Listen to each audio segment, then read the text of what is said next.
Hey y'all, in this video I'm going to show you my latest project. It's a silencer for the Crosman PFM16. It's a really simple little CO2 powered handgun. It's pretty small, but it is heavy and it has a nice feel to it, and it is loud like most CO2 air guns. And I'm really pleased with this silencer that I've made. It has a lot of the same features as the air gun itself, and it's definitely not compatible with anything else. It has some complex geometry there that'll make it only work with the PFM16. It's definitely something that you would probably put on and not take right off every time you shoot. It's something that would stay part of the gun until you want to, shoot without it, and then you would have to replace this little cap that I'm going to take out here. But yeah, in this video I'm going to show you what it sounds like with no silencer on it, according to my iPhone anyway. And then I'll show you how it's installed and do another little firing test with the silencer on, and I'll put them side by side so you can kind of hear the difference. It works just like any of my other silencers, and if you look at reviews of the silencers, everybody says they work great, and this one's no exception. It works really well. Actually, I don't know why. It's smaller and the same geometry and everything. I would think that it wouldn't work as well, but I think maybe this one works better, as hopefully I think you'll see in this video. But so let's get on with it. Has a little metal clip here that spring loaded with your BBs already. I already loaded up the BBs in it. Take it off of safety.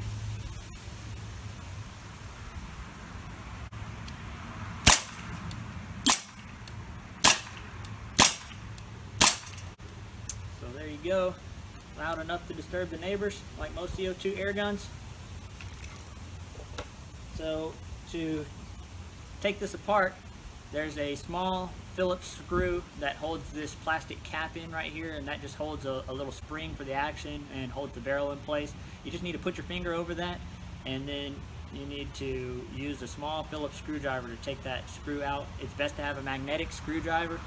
I'm being a little dangerous here doing it over the grass like this, but I do have a magnetic screwdriver that'll hold it in place like that. If you don't have one, I imagine it'd be best for you to take it apart with something under it to catch it, because it's a really small screw and you could easily lose it. In fact, I've already lost one part. Whenever you take this cap off, yours should have a little metal washer inside of there, and I think it just keeps the spring from tearing up the plastic bits inside of there. And I tested this a lot. I've taken it apart and put it back together a lot over and over again, and I dropped that washer in my garage, and I don't know where it went, and it works fine without it. But anyway, just know that whenever you take it apart, there's an extra piece in there that could fall out or whatever.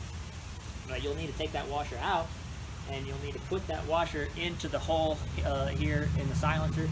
As you can see, I pretty much just modeled these up to match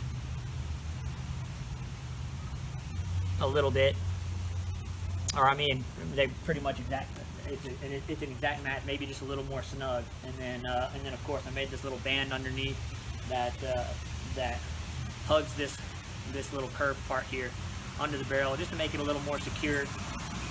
But yeah, once you take that apart, you'll put that washer inside the hole, and then you will line it up like so, and put the spring into the hole there, and just slide it right in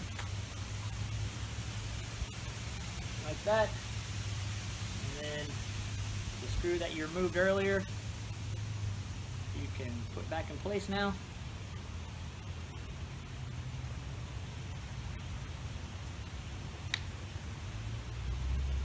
Like so. Now I'll go ahead and do another little firing test, and that'll be all.